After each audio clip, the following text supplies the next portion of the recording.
Football বিশ্বকাপ যেটা football প্রেমীদের জন্য সবচেয়ে বড় একটা উৎসব। কিন্তু এই ফুটবল বিশ্বকাপে এমন কিছু মানুষ আছে বা বলতে গেলে এমন কিছু প্লেয়ার আছে যে প্লেয়ারদেরকে দেখলে মাথায় লিটারেলি রক্ত উঠে যায়। এমন লিটারেলি এইসব প্লেয়ারদেরকে অনেক সমর্থকরাই ভিলেন বলে থাকে। আমার আজকের এই ভিডিওতে এমন কিছু ভিলেন এবং তাদের কাণ্ড কারখানা যার জন্য তাদেরকে ভিলেন বলা হয় সেটা নিয়ে আলোচনা করবো। সো চলো শুরু করা যাক। 2002 সালের বিশ্বকাপ ব্রাজিল ভার্সেস তুর্কি। সো ব্রাজিলের তখনকার একজন প্লেয়ার যার নাম রিভালডো।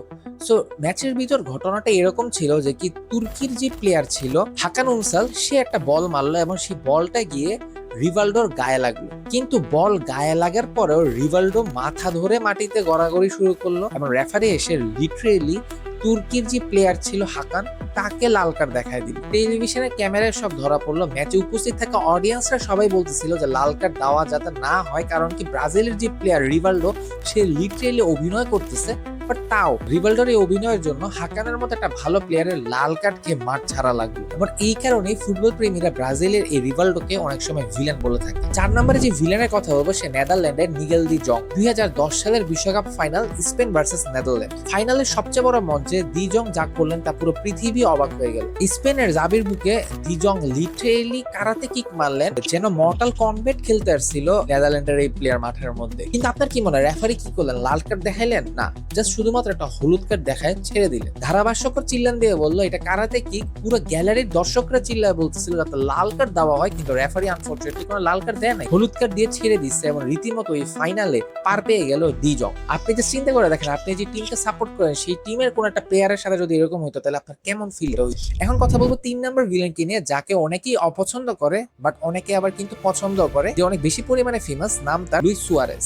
সুয়ারেজ বিশ্বকাপের ভিতরে এমন দুইটা ঘটনা ঘটেছে যার জন্য সে তুমুল পরিমাণে সমালোচিত হয়েছে। প্রথমত 2010 সালে ঘানার বিপক্ষে যে ম্যাচটা ছিল সেই ম্যাচে সুয়ারেজ হাত দিয়ে বল আটকালেন যার জন্য সে লাল কার্ড পায় এবং এর ফলে ঘানা কিন্তু পেনাল্টিও পায়। কিন্তু আনফরচুনেটলি পেনাল্টি মিস করে ঘানা। উরুগুয়ে যদিও সেবার সেমিফাইনালে যায়, কিন্তু ঘানার স্বপ্ন আনফরচুনেটলি পুরো ভেঙে চুরমার হয়ে যায়।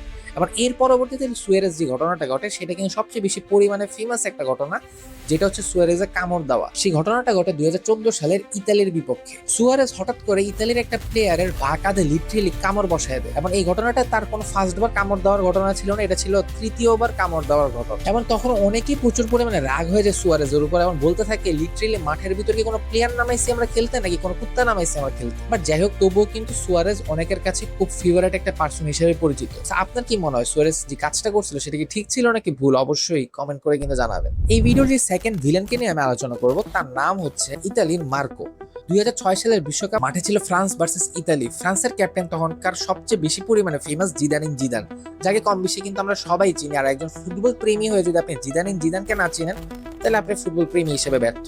যাই হোক, মাঠের মধ্যে হঠাৎ করে এমন এক ঘটনা ঘটলো যেটা সবাইকে অবাক করে দেয়। ম্যাচের মধ্যে হঠাৎ করে মার্কো জিদানিন জিদানকে কি যেন একটা বললো এবং এটা শুনে লিটারেলি জিদানিন জিদান প্রচুর পরিমাণে রাগ হয়ে যায় এবং সরাসরি মাথা দিয়ে মার্কোর বুকে গুতা মারে। রেফারির সাথে সাথে জিদানিন জিদানকে লাল কার্ড দেখালেন এবং জিদানিন জিদান সেই ফাইনাল ম্যাচে মাঠ ছাড়লো। সবাই অবাক ছিল, শেষ বিশ্বকাপের লাস্ট ম্যাচে জিদানিন জিদান লাল কার্ড নিয়ে মাঠ ছাড়লো, যেটা যেন পুরো দর্শকের জন্য ছিল অবিশ্বাস্যকর ব্যাপার। এবং সকল দর্শকের মাথায় একটাই প্রশ্ন ছিল, হঠাৎ করে কি এমন বললো মার্কো জিদানিন জিদানকে যে জিদান রাগ হয়ে মাথা দিয়ে গুতা মারল। পরবর্তীতে জানা যায় মার্কো লিটারেলি জিদানিন জিদানকে তার বোন নিয়ে অশ্লীল কিছু কথাবার্তা বলে, যার জন্য জিদানিন জিদান রাগ হয়ে যায় এবং ফলশ্রুতিতে এই ঘটনা ঘটায় বসে। এখন আপনার কাছে একটাই প্রশ্ন, আপনার মতে কে ভিলেন? জিদানিন জিদান যে মাথা দিয়ে গুতা মারছে, নাকি মার্কো যে হঠাৎ করে জিদানিন জিদানের বোনকে নিয়ে অশ্লীল কথা বলছে? কমেন্ট করে অবশ্যই কিন্তু জানাবেন। ভিলেন নাম্বার 1 যাকে রাখবো হয়তোবা অনেকে বিশ্বাস করবেন, এতক্ষণ হয়তোবা অনেকে ভাবতেছে ভিলেন নাম্বার 1 ম্যারাডোনার নাম আমি বলবো, কেননা ম্যারাডোনা হ্যান্ড অফ গড নামে যে গোলটা করছে সেটার জন্য ইংল্যান্ড লিটারেলি বিশ্বকাপ পর্যন্ত হেরে গেছে। কিন্তু সত্যি কথা বলতে গেলে ভিলেন নাম্বার 1 আমি রাখবো নেইমারের নাম, কারণ কি সে সবচেয়ে বেশি পরিমাণে ফেমাস অ্যাক্টর নামে পরিচিত। আর্জেন্টিনা দেখেই যে আমি ম্যারাডোনার নাম নিচ্ছি না, ব্যাপারটা সেরকম না। রিসার্চের খাতিরে যখন আমি রিসার্চ করছি সেখানে কিন্তু নেইমারের নামটাই বারবার উঠে আসছে, যাকে আমি বাধ্য হয়ে ভিলেন নাম্বার 1 রাখতে হচ্ছে। ব্রাজিল ফ্যানরা যদি চেতে যায় তার জন্য আমি এক্সট্রিমলি সরি, কেননা 2018 সালে বিশ্বকাপে নেইমার যা করছে সেটা দেখে কিন্তু পুরো পৃথিবী রীতিমতো হাসাহাসি লাগাই দিছিল। কথায় কথায় মাটিতে গড়াগড়ি, সামান্য ছোঁয়া লাগলেই গড়িয়ে যাওয়া, চিৎকার করা, মানুষ এটা নিয়ে মিম বানালো।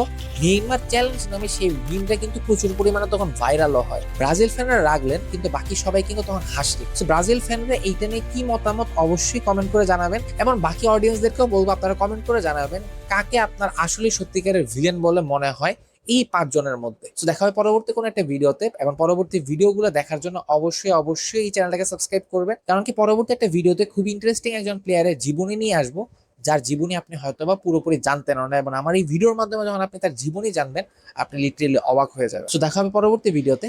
আল্লাহ হাফেজ।